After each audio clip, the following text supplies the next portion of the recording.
You're listening to NYCC Me, a podcast on all things diversity and inclusion. Every episode, we speak openly and honestly with colleagues and guests, sharing knowledge, personal stories, struggles and successes. If you want to know more about NYCC's diversity and inclusion journey and what it means for you, then stay tuned. Welcome to NYCC Me's second episode. It's currently LGBT plus History Month, so this episode is going to be a little bit different. It features a conversation between Chris Jones-King, who is the Director of Care and Support in HAS, and Kate Owen, who is a local young LGBT plus person from North Yorkshire, and who was also one of the finalists for the Libraries LGBT plus writing competition for Mental Health Awareness Week. It's a really brilliant episode, so even though due to tech issues there's no video, it's still really engaging and you hear a lot about their experiences, the way things have changed over the years, but also things like representation in films and books, great books to read. Honestly, a range of topics and issues that are discussed, so it's a really insightful episode and I hope you enjoy it. Hi Kate. Hi. Lovely to meet you. You too. So you work in library services, or you're part of the library service, is that right? I used to volunteer at the library, but I got into this just by winning or coming as highly commended in the LGBT writing competition. Right. Fantastic. So what happened there then? What happened with that? So my mum had sent me this thing on Facebook, and she was like, "Oh, I found this writing competition that you'd think you'd be interested in." So I wrote this thing called A Letter to My Past Self, which was just talking to myself when I was 14. And I was like, it's just something quite personal, but I'll send it off because I think it's different than like a short story or a poem or something. And I kind of just forgot about it because I was like, oh, it's just gone in. There's probably loads of really good applicants and stuff. And then I got an email and it was like, oh, you've come as highly commended, so where can we send your certificate? And I was like, oh, I didn't even expect that. So, and that happened. And I was like, oh, that's really nice. And I thought that would just be how it finished. Like I got a certificate and like congratulations, and it was put on the Facebook. And then a couple of weeks ago, Francesca emailed me and she was like, would you like to be part of the podcast to celebrate LGBT History Month? And I was like, yeah, of course. Because I feel like definitely something for the CV, but also I thought it'd be quite interesting to just have like a conversation and actually get out there and do something maybe a little bit outside my comfort zone, but like something that I'm interested in and passionate about. Absolutely. It sounds amazing. It sounds like a really interesting piece, and it sounds like it's kind of got so many different facets to it for you in terms of the opportunity it's created as well. Yeah, like I was doing it just to like improve my writing skills and stuff as well, because like I do an English A level, so I was like, better keep practicing outside of doing essays. But then it just went a lot further than I thought it would. Wow. It sounds amazing. It sounds a really, really lovely thing to do, and a different way of kind of reflecting a little bit on kind of, I really like that idea of kind of going back and kind of having a conversation with your younger self. Yeah. I'm thinking about what some of the things I might think about or some of the things I might say, and I guess when I was asked to do this, I was thinking, what am I going to talk about really? And I was kind of reflecting, it's LGBT History Month, and what does my history say really, and how has it shaped me? I was thinking about, and just thinking about what are the things that kind of shaped my experience as a young gay man really, and a young gay boy, I suppose, when I was in my teens and I understood what being gay was, I suppose. It really sparked some kind of, just kind of how hard it was really, I suppose. Because at the time you don't always think about it being like difficult with like what people think and what people say. But then when you look back on it, you're like, oh, I let that go over me. And then you look back when you're older, like I really shouldn't have let that pass over me. Like that is not right. Or you think if that happened now, I would act in a completely different way. Absolutely. It is interesting, isn't it? That I suppose when I look back, I was thinking about just how.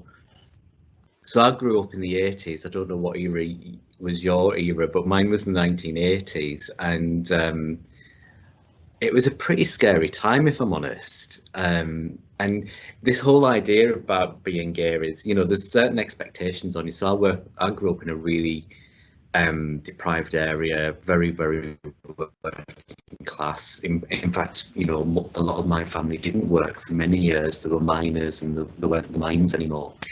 And I kind of grew up, and it's that whole socialization bit, isn't it? You know, you grow up with the impression that the only family that there are mums and dads and kids.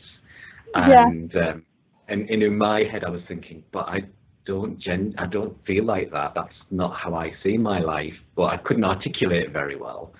But the expectation was that's how you were going to live your life. And you know, at the time as well, there was things like the Section 28 where you know, in schools they couldn't promote or talk about homosexuality. So even school wasn't a safe place. Home didn't feel necessarily safe, because you would hear, you know, your family would say things. If you'd have a conversation about it, which we did, not about me, I was almost projecting. So what testing the waters a little bit, see what you can get away with saying. Definitely. So what if, and you would hear things like, well, it's okay as long as it's not in your front door, kind of thing. And it just didn't feel safe. And then there was all the whole AIDS epidemic and that kind of ballooned in the 1980s as well. And suddenly being gay, you were demonized and you were dirty. And if you were to have sex, you were going to die. And, you know, this whole thing was, you know, this whole AIDS pandemic or epidemic, it was all because of the gays. And that's what you would hear all of the time, all of these negative voices about being gay or bisexual or whatever it was. And it was just a pretty scary place, if I remember. And I had no confidence to even say the word gay. I think it was really, really hard. Yeah, I can imagine that'll be quite a lot of pressure. Like, obviously, if you didn't feel like you could vocalize it, but you always knew it was there, especially with like the media. Like, so I do British history, so like we learn about Section 28 and we learn about stuff like that. So if you're living that and you're being told like every day you can't talk about it, you can't promote it, it must have been such like quite lonely, I would imagine. I think lonely is a really good description. I was again just thinking back about what it was like, and I felt like I was the only gay person in the world. And I know a lot of people say that, don't they? They felt like they were the only gay person in the world. Yeah. But that's how it felt. I mean, there wasn't the representation on TV that we have now. You know, I think the first gay character on TV that I really strongly remember was in Eastenders. And it was played by Michael Cashman. I can't remember, he played a nurse. I can't remember the nurse's name now. I'm sure he played a nurse in that. But that was the first time I'd actually seen someone portrayed as being gay in on TV. That thing kind of just sticks with you, because you think, oh, if they're talking about it on TV, maybe I can start talking about it with other people. Yeah, and it was fascinating, I think, because, you know, that was the only representation. I think there was a big, you know, the pop culture seemed a little bit more kind of open to the idea of sexuality and challenging some of those stereotypes. So we had like the Boy Georges, the Marilyns of the world coming in, and then of course a big kind of icon was Madonna, who challenged lots and lots and lots of the stereotypes. And it feels a little bit cliche to say that, but actually she really did, and she really made you feel okay about who you were and how you are, and you know, being okay about being gay was cool. And that was probably some of the biggest influences in my early years, I guess. What was it like for you? I feel like it was a lot different with my generation, because like I specifically remember that when they legalized gay marriage, like I remember where I was, I remember what I was doing. So like it felt like that was in 2014, so I was, oh gosh, like 12. So I remember growing up, it was never really on my mind. Like, I was always like, it's really weird that all my friends are talking about how they like the boys in my class, and I was looking at them thinking, what is that? What are you looking at? Like, I feel like I'm a trick here. And then I remember when they legalised it, I was like, oh, what does that mean? My parents were like, oh, people can get married now. Like, they've had civil partnerships, but now they can get married. And I was like, oh, it just kind of clicked to me that it was more of an option. And I was like, well, I'm 12, so I'm not going to think about that. And then when I was in high school and like it was more progressive and there were more people talking about it, and like it was more in the media with like books I'd read and like TV shows I'd watched, even on like Disney Channel and stuff, I was like, maybe I should stop thinking I'm missing a trick with boys and think it probably is just because I'm gay. And then I was like, oh wait, yeah. When I look at the girls, like the celebrities like Cara Delevingne and stuff, I was like, oh goodness, this is probably how I can think of what I want to do. Like, I want to marry a woman, I want to have a wife, and things like that. So I feel like with me, it was more like when they legalized gay marriage, I was more like, there's more options. I guess that makes sense. Yeah, it's interesting. What was it like growing up in school and being gay? Was it, because I mean, I'm nearly 50 now, so and what I hear some of my young friends and their families say is, it's kind of cool to be gay sometimes in school. I don't know if that's true or not, but what was it like for you? Because it wasn't cool, certainly wasn't cool for me when I was at school. That's for sure. I feel like it really depends with like the kind of people you're friends with. Like my friendship group is such a good friendship group. Like, they're so accepting. They're just like, they are like the best friendship group, I think. And maybe I'm biased, I don't know. But like when I was 14, 15-ish, it wasn't really a big deal. Everyone was just like, oh right, that's just how it is. And especially now, everyone's a lot more open to talking about it. And I feel like that's just as things have moved on. That was not like to say people didn't talk about it before. But now it's just so common. Like, it's just so much more accepted. Yeah. But there was never really like any real issues when I was in like lower school. Also, people who would say things and I'd be like, that was really weird that you'd say that and stuff, and just make comments. And I don't know, there was always that feeling a little bit awkward, like when you're going to PE and you didn't know if anyone was going to be like, ooh, you're in the changing rooms with us. But I never really experienced anything like that. And to be honest, if they said we don't want you in the changing rooms, I would have dropped PE in a heartbeat. So that doesn't even matter. But it was never really a big thing. Like, I feel like I was quite lucky with the like high school experience, because there was never anyone who was like outright rude. And then when I made friends with the people I did make friends with, they were just like, yeah, okay, cool, you do whatever you want as long as you're happy. Then we'll be happy for you. And like, we all talk about stuff like that anyway. Like, we're quite open with it. So I feel like I was quite lucky in what I experienced in high school. But I do know it's not the same for everybody. So I think I just got the better side of the experience.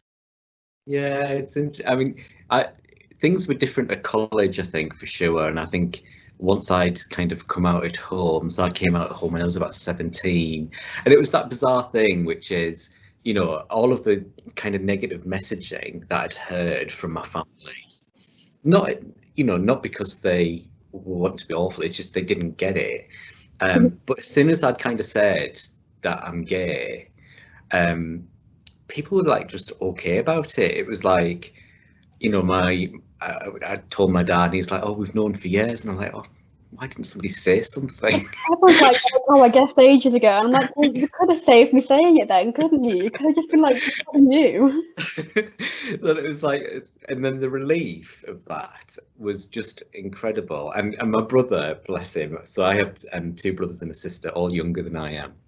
And my next brother down, who was in the army at the time, and he was home from leave, and my dad said, oh, are you going to tell your Paul? And I was like, yeah, I'll tell Paul. And of course, didn't my dad just beat me to it?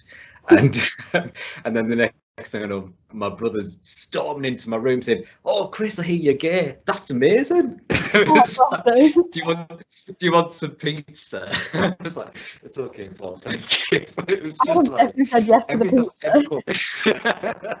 it was just like, it was completely different to how I'd pictured it in my head and how I thought people were going to kind of respond to me. And that felt better, and I think that gave me quite a lot of strength, actually, that the fact that people heard me, didn't judge me, and actually were really okay about it in the end. And I had an awful lot of strength from that, and quite a bit of confidence from that, I think, as well. Yeah, I feel like it's really easy to think, oh, everyone's going to hate me and it's going to be so dramatic and I'm going to cry for days. But then, like, you actually do it and everyone's just like, yeah, okay, wow, well done.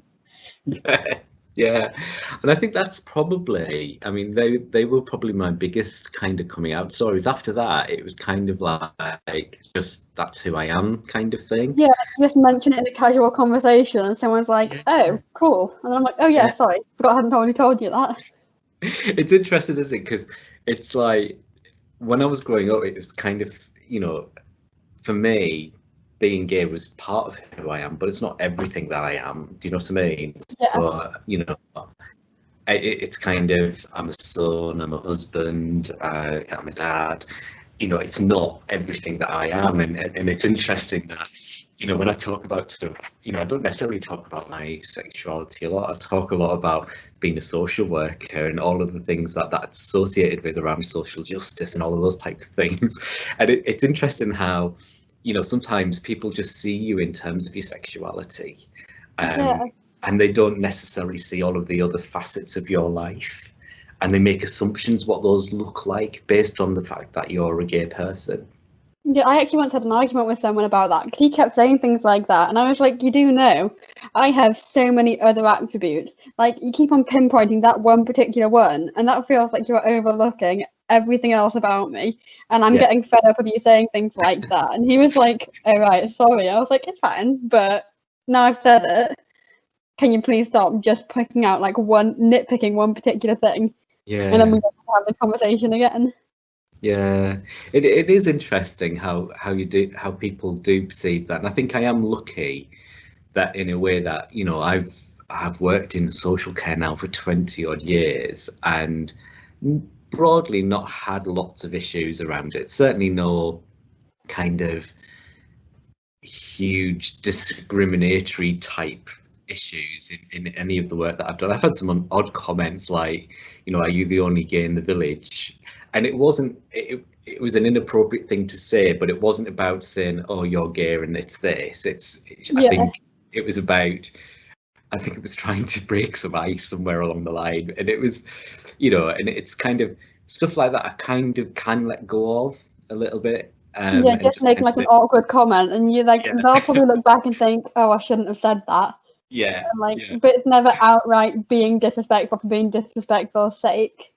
Yeah, and you know, and you know, what I tend to do is use humour with that and kind of reflect it back with humour, and kind of say, well, probably not the only gay in the village. Actually, there's quite a thriving community where I live, which often unsettles people as well because they don't see that as well. So it's interesting how people do respond, and some of that's nervousness. I think people feel nervous about it as well. They don't know if they're going to like cross any lines, maybe like they'll say something then think, oh no, have I just come across as insensitive? So they kind of feel awkward about bringing stuff up.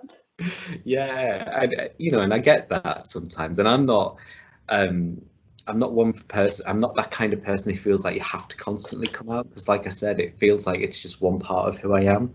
Yeah, exactly. It's not everything that I am, and certainly, you know, if I think about what it must feel like to be straight, you know, I don't have lots of people come up to me and say, oh, by the way, I'm straight. Yeah, exactly. So I don't feel like I need to go around and say, oh, by the way, I'm gay, which is quite interesting. Yeah, it'd be funny if the roles were reversed and like people who were straight did have to come up and say it all the time. I think that'll be quite weird though, because they just wouldn't expect that. They'd be like, well, it's what people should assume, but it's not really. Like, yeah, Yeah, and it's that challenge, isn't it, around that, you know, it's this or it's that, when actually, you know, I'm one of those people who think that sexuality kind of exists on a continuum, and people can move in that continuum depending on where they are in their lives and what's going on for them. And you know, whilst I kind of identify probably 90%, 95% gay, I know there are people who identify differently on that continuum. Yeah, like there's never really like any rule that says once you've decided your identity, that has to be your identity forever. Yeah. It's like that just feels like it's boxing you in, and some people just do not agree with that. Like I agree, I feel like it's on a spectrum, and you can land wherever you feel comfortable on that. Yeah, and it's interesting. I like that whole spectrum idea, and where people fit on that for them, and it feels, for me, that feels about right. That feels how it, for me, that's how it feels, I think, sometimes. And I remember watching, gosh, I don't know if you watched it, Big Brother, the Celebrity Big Brother, I think it was, and there's a drag queen that was on there, Courtney Act, and she was talking to, I think, a TV presenter. I think she was called India, and I think she was the first transgender news presenter in the UK, and they were having this really amazing conversation about sexuality and about gender and about that whole spectrum thing, from how people perceive themselves, and it was just the most amazing conversation that I've ever heard. And I'm not a Big Brother fan, but particularly I like Courtney Act, and it was just brilliant. And you know, if people get the opportunity to go back and listen to that conversation, I think that beautifully sums up that whole idea of gender and sexuality really, really well. Yeah, I think I'll listen to that, because I've actually not heard that, but that sounds really interesting. Yeah, it was, I can't remember, it was probably a few years ago now, but it was awesome. I mean, if you just Google Courtney Act, and I can't remember what it's, Courtney Act and Big Brother, there's loads and loads of articles on like Attitude and Pink and all of those types of media outlets. So it's really worth a really good listen to. Yeah, I'll definitely look into that. That does sound really interesting. Because I feel like, especially if it's in like mainstream media, people feel less awkward talking about it. Because some people are like, "Oh, well, that's a weird conversation to bring up," but it's really not. It's just like a conversation like anything else. Yeah, absolutely. I mean, for me, you know, Big Brother's one of those really odd things, isn't it? It's a bit voyeuristic, really, watching people living their lives and stuff. But actually, it was, you know, it was a really interesting conversation from very different perspectives as well, in terms of the experience. I think the woman was called India, and obviously Courtney Act, and just from their experiences, it was just so powerful, and but easy to understand too. It was so good. Yeah, it feels like, especially if it's on Big Brother, because you're watching their day-to-day life, it feels like it would be more personal than if it was in like more of an interview setting where they feel more coached. Yeah, that, I think that's probably right. I think it was powerful because it was so natural.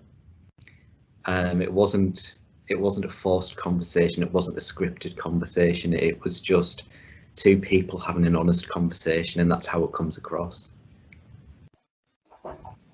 It's great. In terms of your experience, was there anything that kind of stood out for you, or any kind of programs or books or things that kind of thought, oh, that really resonates with me and that really stands out for me?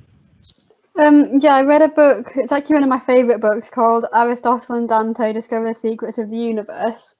And I bought it because I'd read one of the other books by the author, whose name I've completely forgotten. And like, it didn't really stick out as like a book about being gay at the very start, because like it's just a story of these two boys who are like really different, and then they're like going along to their daily lives. I think it's like set. I think it could be in like the 80s in America, in near Mexico, and so they were just going along, and then one of them came out, and this boy was like, the other boy was like, oh, I don't know how to be around him, like I don't know what to do with that anymore. Which I feel like would have been quite a normal reaction. And then at the end, he had a conversation with his parents who were like, you need to stop running. It's very obvious you're in love with him. Like, you wouldn't save his life if you weren't in love with him. Like, you wouldn't spend so much time. And then, like, it was really nicely built up, but just made it feel so normal. And just like, it was just a story about two boys that like slowly built into like this really nice ending where they both were together. I feel like, because that was one of the first books I read with like two well-developed gay protagonists, instead of it just being like rushed in there, because the author felt, oh no, I need to include some like diversity, so I'm just going to make this guy kiss another guy.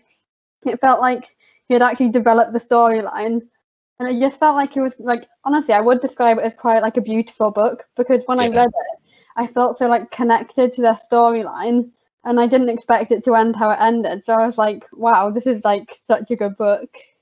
Oh wow, that's awesome. I think I'm gonna take that up and have a good read of that one. It is really, really good. Oh, I there was a couple of books that were standing out for me. There's a one called The Lost Language of Cranes, and I can't remember the name of the author now, it's completely gone. And it's about the relationship between a father and a son. And it's set in New York, and the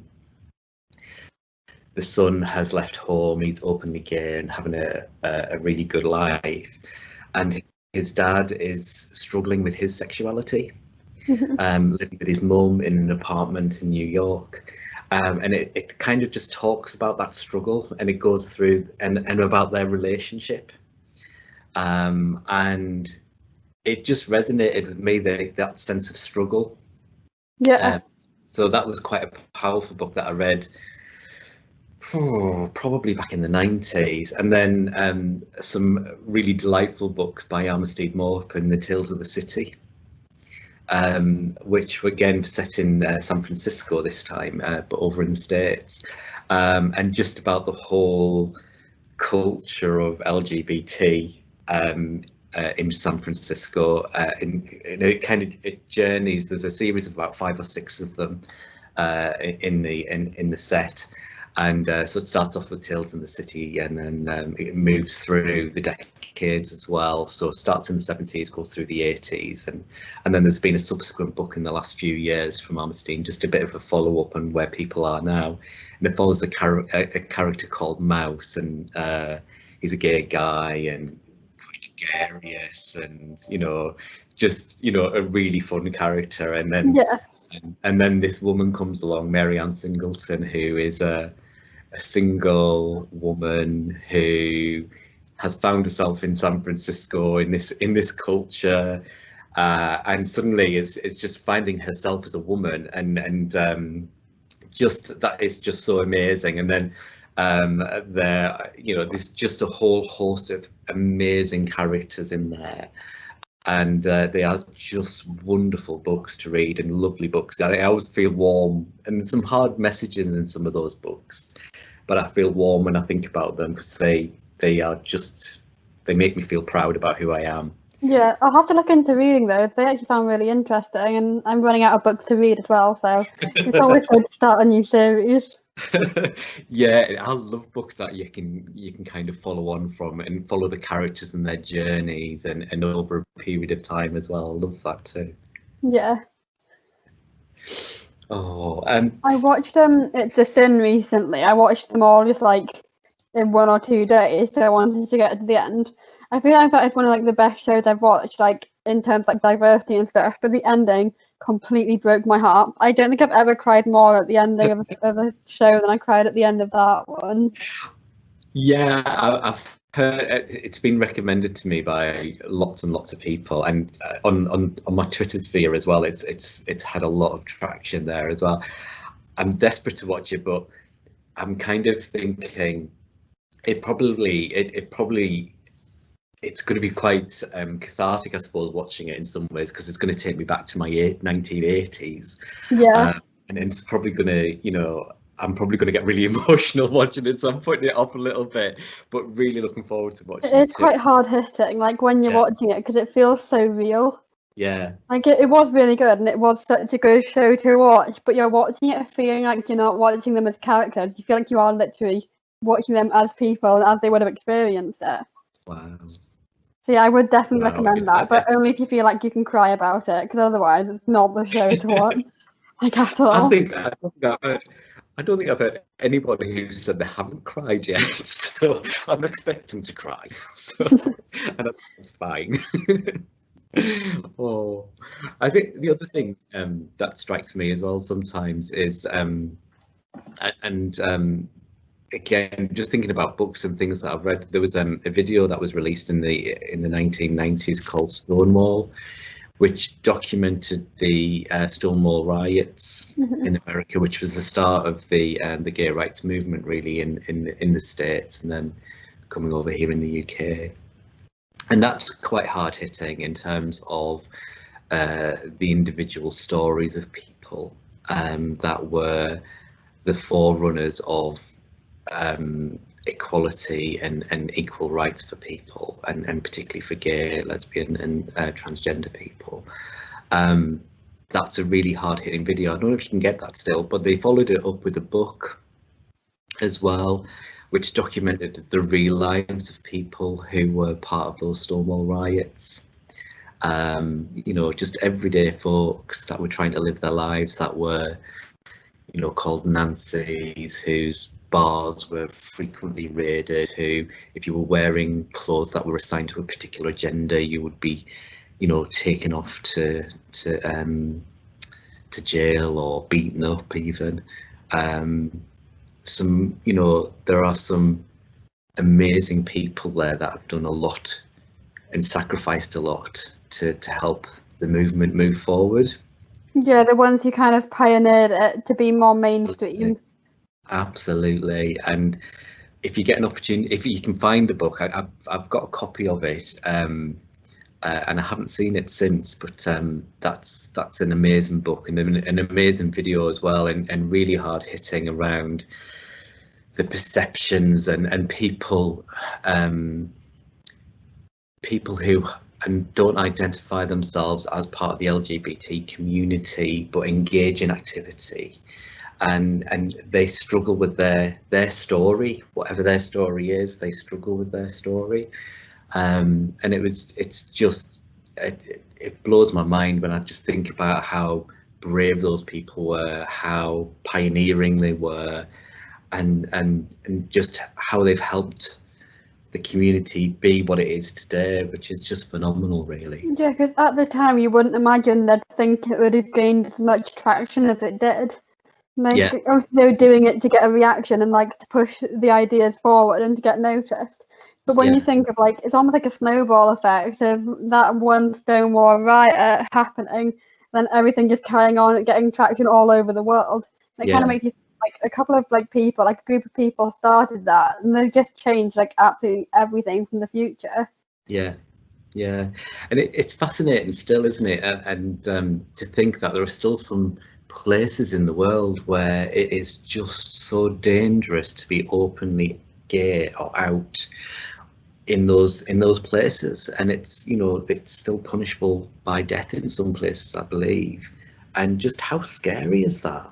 You know, I know, it feels like it's not even real, and obviously it's like a very real struggle, but like you're thinking about it and you're like, surely in 2021 you'd have thought attitudes have moved forward, but some countries are just so against it, and it's like, I can't really believe it still goes on.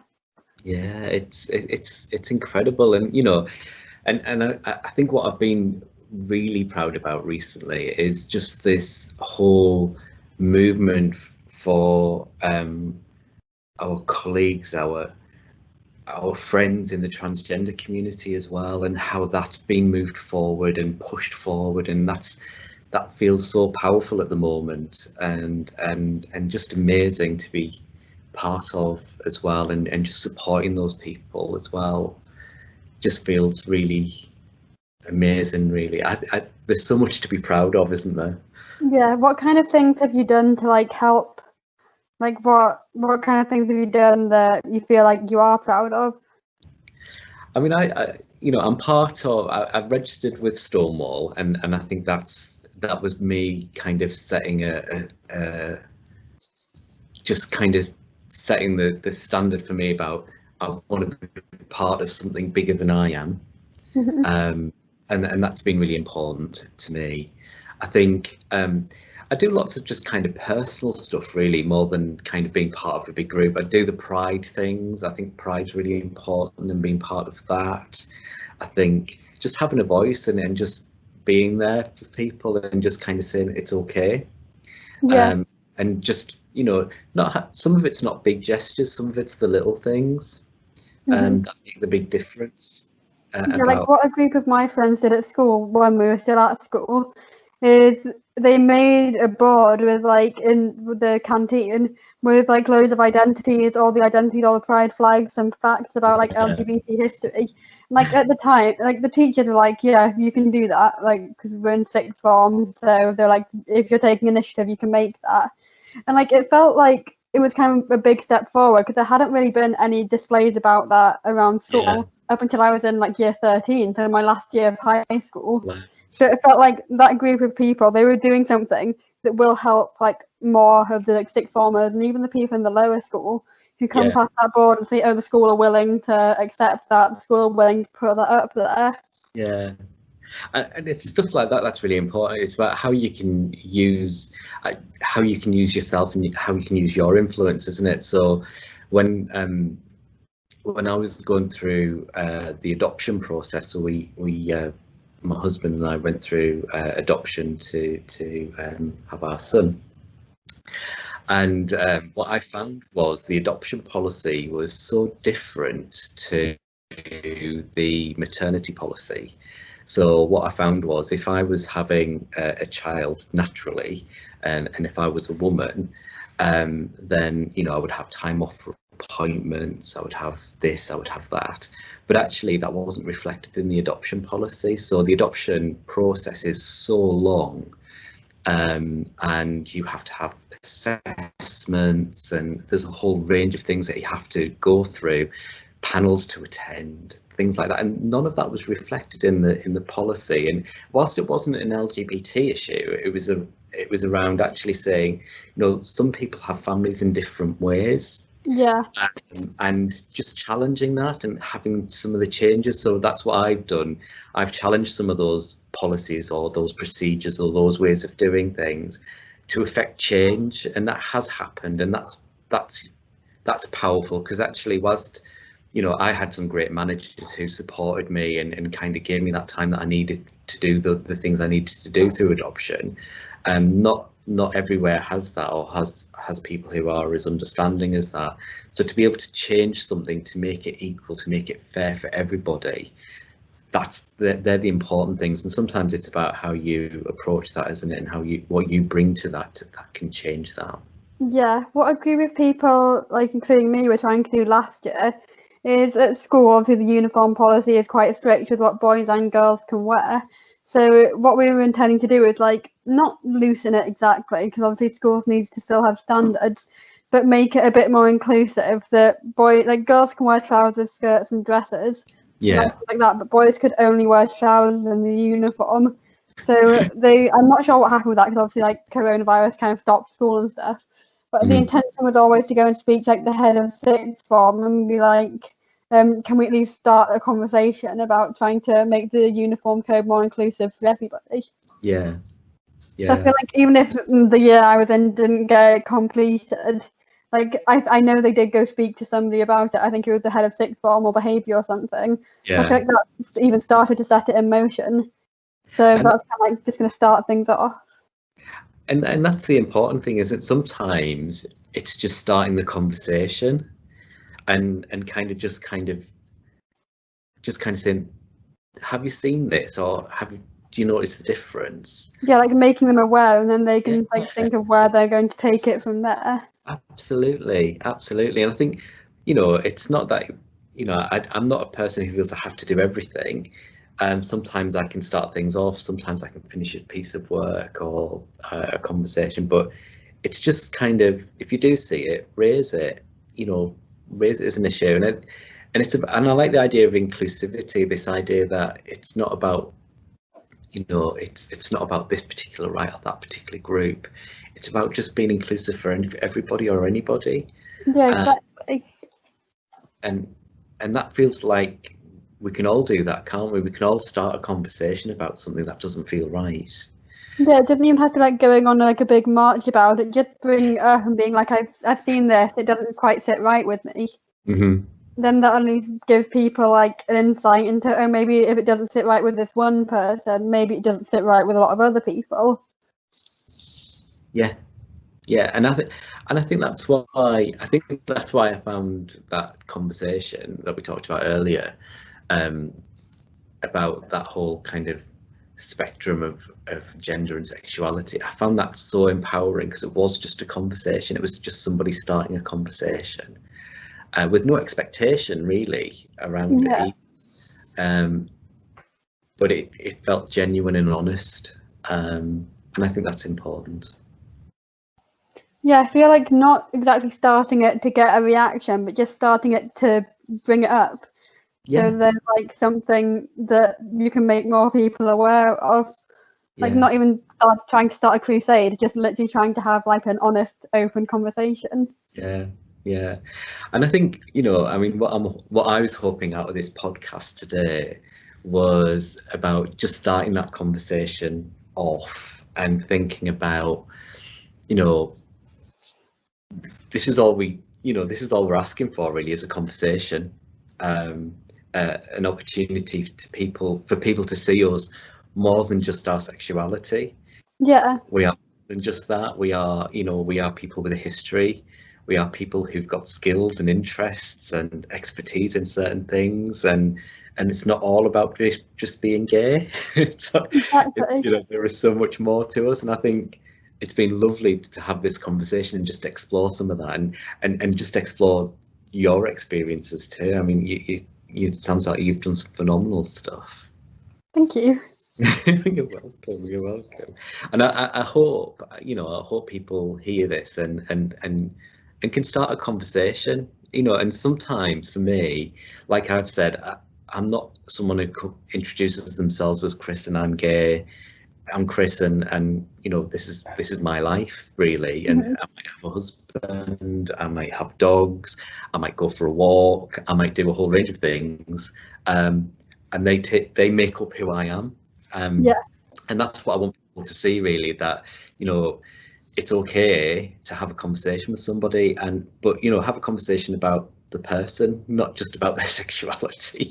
Like the stuff they've achieved, the stuff they want to achieve. And then like if it comes up in conversation, fine, but it's never like the defining aspect of that conversation. Absolutely. But I think just to go back to what you were saying around that inclusivity, those conversations need to be able to enable people to say that they are gay, that if they want to.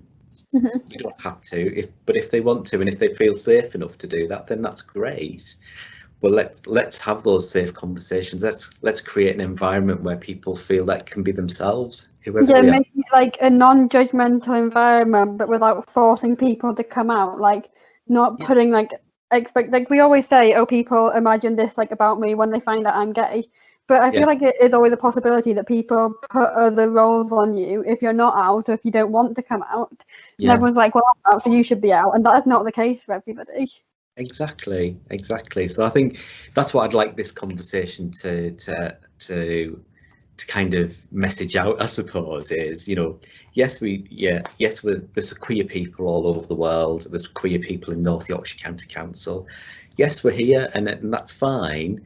Happy to have a conversation, but let's create a safe place where people can just be themselves. Exactly. So I think just one of the messages I think I want to take out as well today is at North Yorkshire County Council we are looking at the LGBT plus employee network on the Yammer page, and I'd really encourage people who are LGBT plus, if they want to join that group, to join that group and be part of that group. But also our allies, people who are there to support us too. So it's not exclusive to LGBT plus people. It is a group for everybody. And so I think that really echoes what we've been talking about today, that, our sexuality is just one part of us.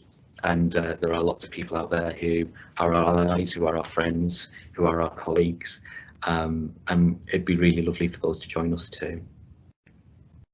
Is there any charities or anywhere that you would like to signpost people to? I feel like not necessarily a charity, but obviously trying to encourage making GSAs or QSAs, if you want to call it, a Queer Straight Alliance at school. I feel like that does quite a lot for schools, because the school I was at, they had one in the sixth form, and they were trying to make one in the lower schools. I feel like if you can encourage your school to maybe even start that conversation, and it makes it less daunting if you feel like there's more of a community at your school backing you. Yeah, that's great. I mean, I'm a huge supporter of Stonewall and the work that they do. So, if people want to go to their website and have a look at the work that they do some great educational work as well in schools and places like that. So, just have a look, have a read, learn a little bit more about our history. I think that's what I'd like people to do. Yeah, just make it almost less of a taboo topic and just make it more generalised, and be able to just go on the websites and read about it. And even if it's just for yourself, just learn some more stuff. Absolutely. Well, Kate, it's been absolutely lovely talking to you today, and I'm a shame our videos couldn't work, but for those people on the podcast, we've had to do it on voicemail because my text being so poor today. But it's been lovely talking to you, and I've thoroughly enjoyed the conversation. Thank you very much. Thank you. All right, take care. You too. Bye. Bye. Thank you for listening to this episode of NYCC and Me. Hope you enjoyed it. If you want to keep up to date with any new episodes or be part of the D&I conversation more widely, please do join the NYCC and Me podcast Yammer page. Hopefully see you next time.